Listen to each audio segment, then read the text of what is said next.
Hello, my loves.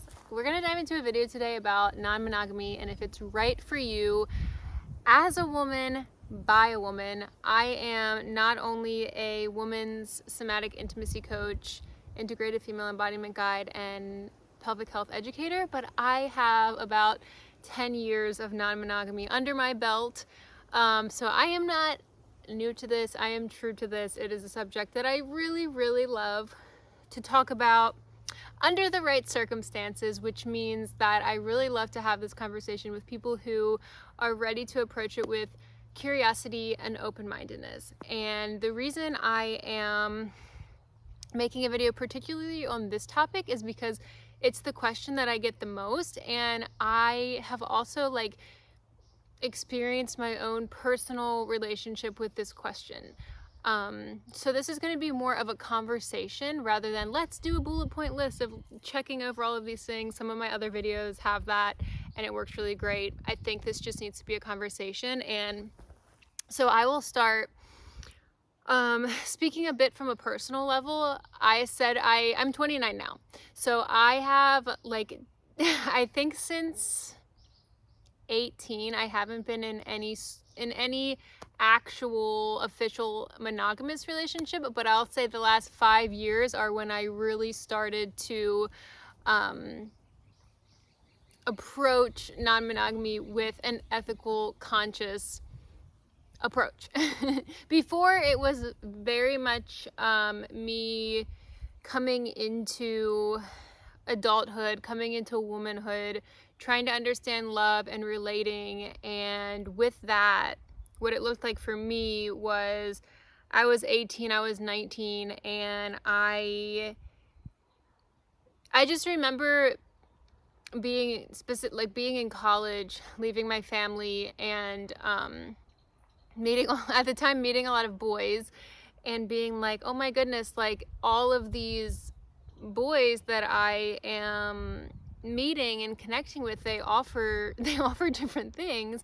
And it also felt like at the time I was going through, I was 18 leaving home, so it was like I am claiming my freedom, and I think that was part of it. Like, I'm gonna also claim my freedom in relationship and dating, and that means like I'm not gonna be tied down to anything. You can't tell me anything.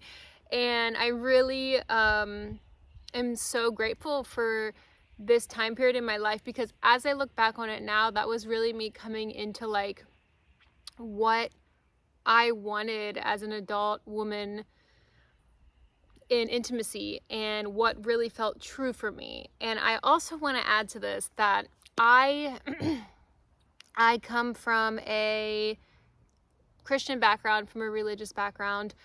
I was raised that way. I was raised in a very small conservative town surrounded by a lot of Amish people. And so obviously, like, I am a sexuality coach, I'm bisexual, I'm non-monogamous, and coming into these parts of myself when a lot of my upbringing is telling me something different has been a huge journey for me. And so of course my mind and what my culture and my religion was telling me, that question will come up. It's like, is it right? Not only is it right for me, but is it right? But at the same time, when I was 18, 19, 20, and I got into spirituality, and I was reading these different books, and I was going deeper into yoga and meditation at the time, I couldn't shake the fact that for me, like, love was something that I really, in my heart, was like, love is something that can expand. It's infinite, right? Love is not something that I am seeking in relationship because I don't have it in myself. Love is this like exuberating force coming from within me. When I think there's a Rumi quote that I can't remember exactly the quote, but it's it's the one about like breaking down the barriers to let love in. I don't know, it's not like that, but if you know, you know.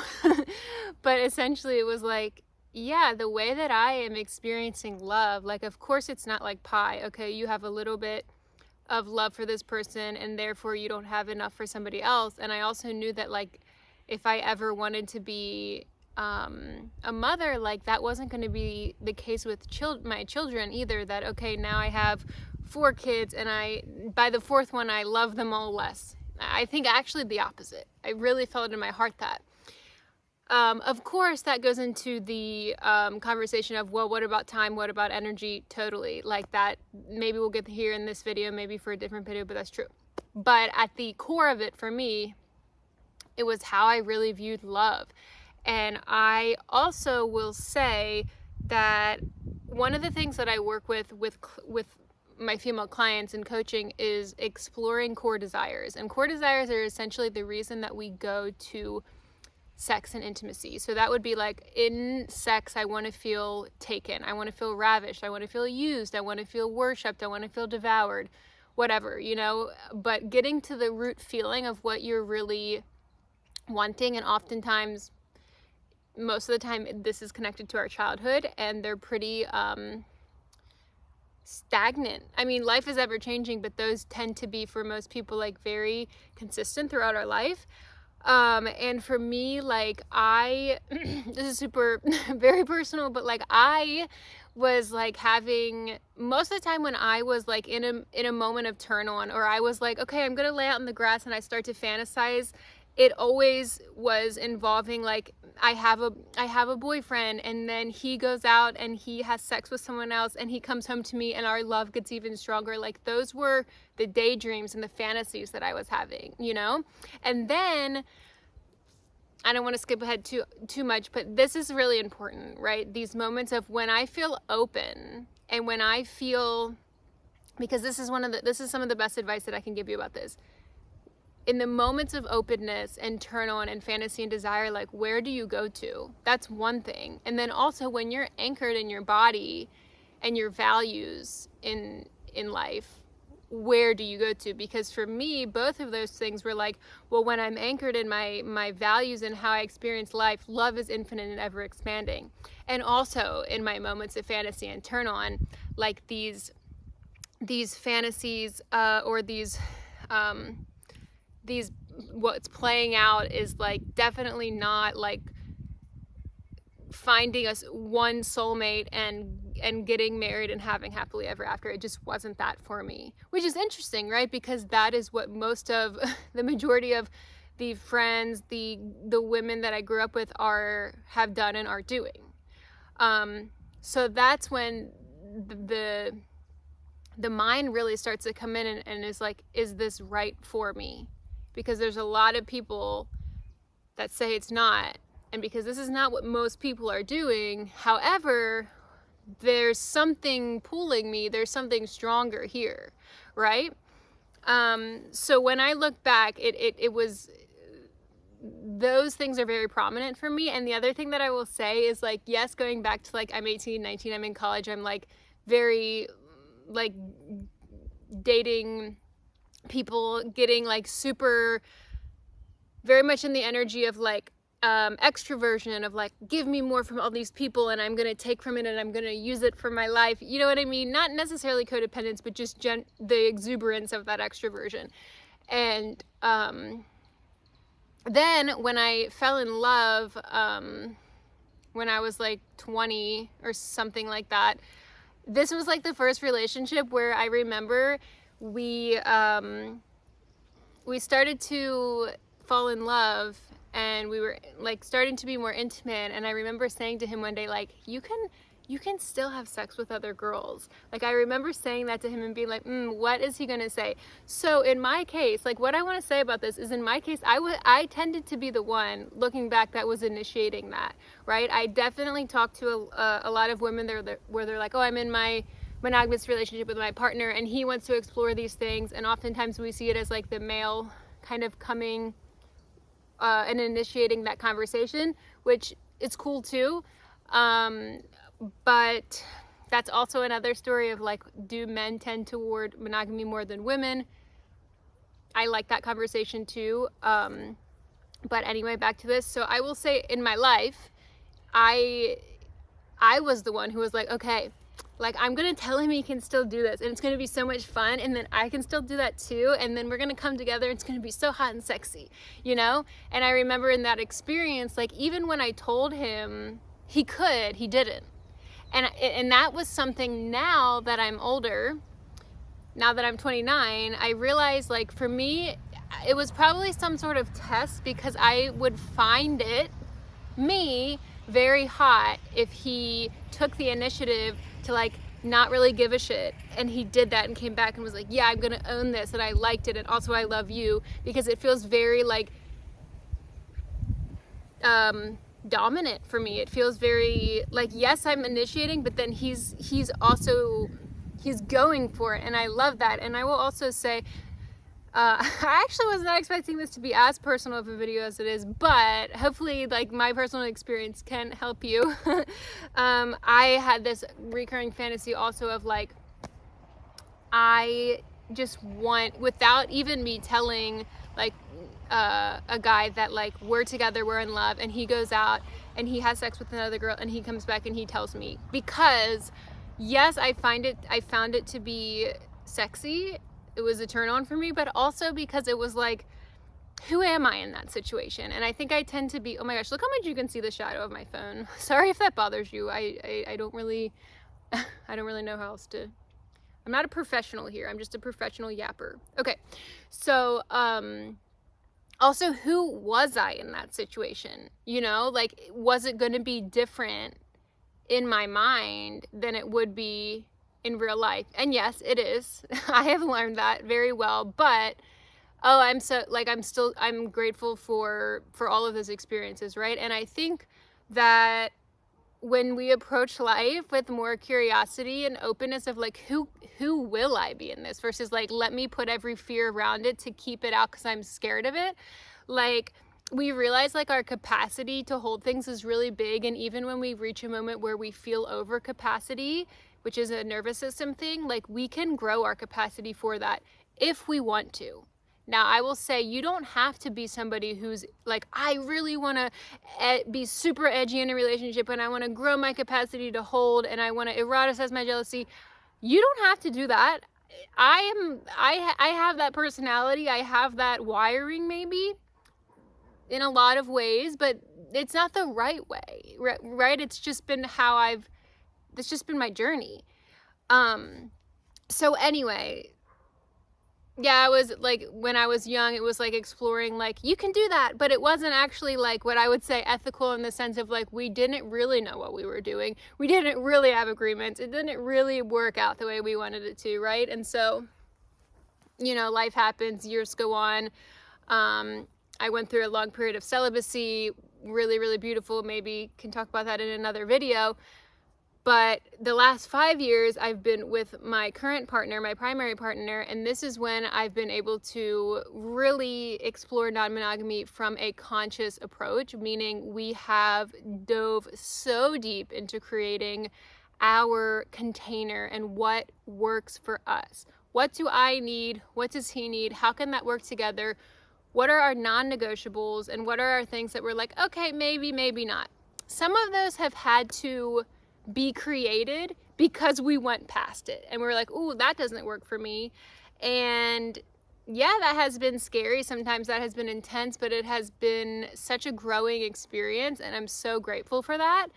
And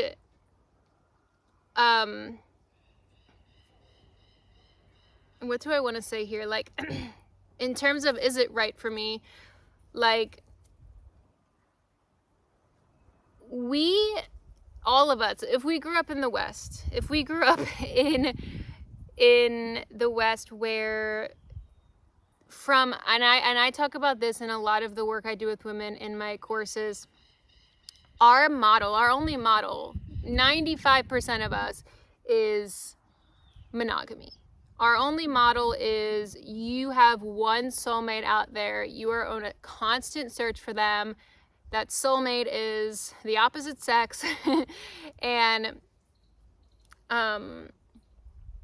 you get married and you live happily ever after. And that's what we see in movies. That's what we see in fairy tales. But the reality is the movie ends at happily ever after, but life doesn't end there. Life begins there. There's years and years and years after that. So what is actually happening there? You know what I mean? And so many of us, we are who we are because of how we were raised, because of the culture that we're in, because of the religion that we're in. And so many of us stick to that and we don't question it. And, you know, there was a time in my life where I was like, if somebody sticks to their culture and their religion and they never question it, and I do, I'm better than them.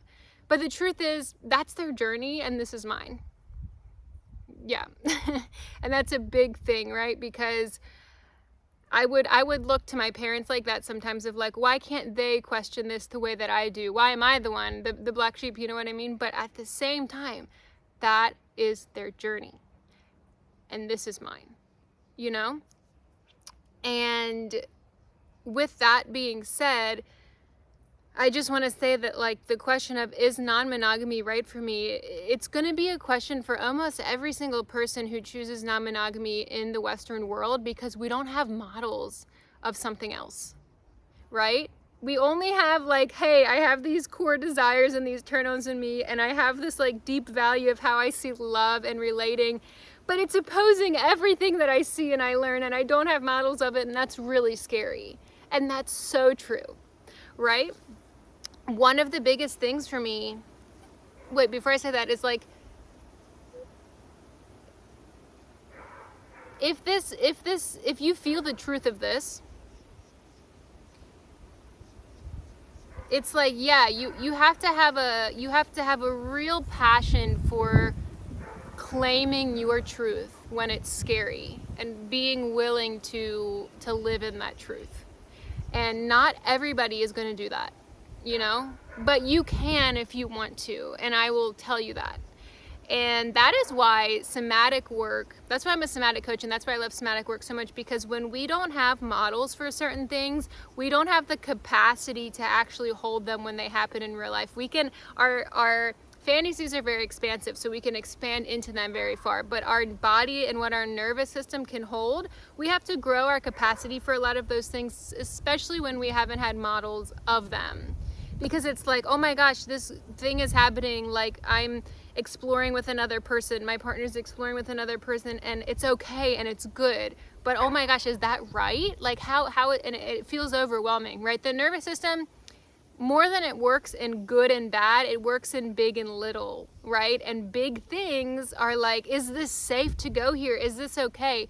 And as we, you know, take it slow and resource ourselves and allow ourselves to feel the truth of each moment, and this is what somatic coaching is so good for, then we can grow our capacity to hold so much in life if we want to, if we want to do that. And also, like, let life be an experiment. Let life be your art project. Let life be like, and I love you to source, God, the divine, like, let it be a play. Like, and with that, and with that, like, that means, I don't know if it's right for you. Maybe you don't either, but you can play and explore and see, and you can mess up, and maybe you get hurt, and maybe you scrape your knee, and maybe it's really intense, but you grow in that so much, and you grow your capacity for love so much in that. And also, I will say, to continue this conversation, because of not having a lot of models, it's really important for those of us who choose this lifestyle to have community. For me, like, one of the biggest things was, I felt really lonely in my choices. I felt so lonely and so misunderstood for a long time. And now the closest people in my life are all in this lifestyle, and it is so needed for me. I need that. I need those examples. And the other thing I'll say about this is, the cool thing about any relationship, especially non-monogamy, is they're all different. So all of my, like, very close friends, we're in some sort of non-monogamous dynamic, but it's different. Some of us are very hierarchical. I like hierarchical non-monogamy, which means I'm queen, I'm number one, and everyone falls underneath me. Some people say, oh, that's not right. I don't care what you think is right, because this works for me, and I love my life, and I love I love this love. I love what I'm exploring. It works for me, and I'm claiming it. And if you don't like it, it's because you're not thinking about me, you're thinking about you. It's not about you, because it's my life, right? So some people really like hierarchy, other people don't. They want more poly, they want more like we're 50-50, you know what I mean? And, or like it feels like a very even playing field. Some people that I know, you know, they are monogamous with like the opposite sex, and then because they're bisexual, they can explore with the same sex. They've chosen those in their dynamic, you know what I mean? So the point there is the way that you set that up is you and your partner's doing. There isn't like, oh, am I doing it right because they're doing it this way? There is no right. So you're gonna need to start creating your own compass in that regard. I am very specific oftentimes about not even like, especially with clients, like explaining my own relationship guidelines and negotiations and rules, because I don't want them to think what I want is what they need, like, because it's not, you know what I mean? And so yeah, if this is right for you, you need to get ready to really carve your own path in that, but also to have some models of like, okay, they're doing it, but they're doing it their way, we're doing it, but we're doing it our way. It's so important. It is so important. And just to be reminded that you have a tribe and you're not alone, and that your truth is okay, you know? There's a lot of people that, I guess this could go into this conversation of like, well, I've been like kind of wanting to explore these dynamics, but it seems like it's always done in a way that's not like the guy has more power over the girl or this. And to that I say, that happens in monogamy a lot too. And it's not really a matter of the dynamic, I would say. It's more of a matter of like what feels ethical for us, what feels fair for us, and can we find a way to like create those agreements and live that life. But it's not like that happening is necessarily the fault of the dynamic. It's really the responsibility of the people involved to do it with integrity, right? So that is what I say to that. And I also want to say that like this is a big thing for me. If there are dynamics, there's a bunch of dogs barking, I don't know if you can hear them. If there are dynamics where the man is only, and actually I know both, I know couples who are both, where they're a man and a woman, and the man is only with the girl, and then the girl goes and has multiple partners, or vice versa, that is okay, because that is their truth. And one of the hardest people to have conversations with are the people who are like, that's not fair, it must be so hard for them. But what you're doing when you do this is you're assuming how they're experiencing that is how you would experience that. But they wouldn't experience it that way, because they're them and you're you. So if you really, really, really want to be of love and of service to other people, it's not always about actually putting yourself in their shoes. It's about understanding that their needs and desires can be worlds different than yours, and that's okay, and love and embrace that. That's what makes life beautiful. And because for so many people who choose non-monogamy, me being one of them, the point is freedom to be yourself in a container with another person. And so if one person has the capacity and the desire to be with more people than the other, and they feel good about that, that's beautiful. That's fucking awesome, and I love them for it. And so that is really important to remember. It is not about being even or equal or tit for tat. And I see that in monogamy all the time too. And it's like, oh, I went down on them, so they have to go down on me. Oh, they hooked up with one person, so I have to. If you're approaching that, you have no love in that approach. What you have is competition. And we're not meant to be competitors of our partners. We're meant to be on the same team. And that's what I would say to that. So that is my conversation about this. Jealousy is often a question here too. I would like to use that for another video of like don't you get jealous? How does jealousy come up? And you know what I will say to that is, in my experience working with couples, jealousy is as big as big of a thing in monogamy as it is in non-monogamy. It just comes up in different ways. And yes, jealousy does happen. And again, I'm the type of person who are like, oh my gosh, it's intense, but it's like I can translate that intensity to like, there's an aliveness to this. There's an eroticism to this. And like, can I live the truth of my jealousy, of my anger, of my frustration? Can I live the truth of what's beneath this that I'm really afraid of? And can I accept that even if that happens, like life will go on, or even if that happens, love can withstand it? And then also resource myself and my body somatically. And having a coach for that is great. I have it's not like I said, it's not specifically a video on jealousy, but I do have a jealousy workshop that's like 2 hours long. So if you're interested in that, you can comment workshop on this and I can send that to you. Or you can go to my bio and follow me on Instagram and DM me there and I can send it to you. But I think for now that feels like a good conversation of, is it right for me? And hopefully that can help you. And at the end of the day, it's really good to have, just remember, like, it's really good to have these conversations and an example, but at the same time, because of the culture that we're raised in, it's so much about being in tune with your body and your heart and knowing what that fear will come up, but being able to resource yourself that and stay anchored. And sometimes that looks messy, but that's the beauty of it, okay? Mwah. I hope you enjoy that. If you have any questions, let me know below. And yeah, I love you guys. Mwah.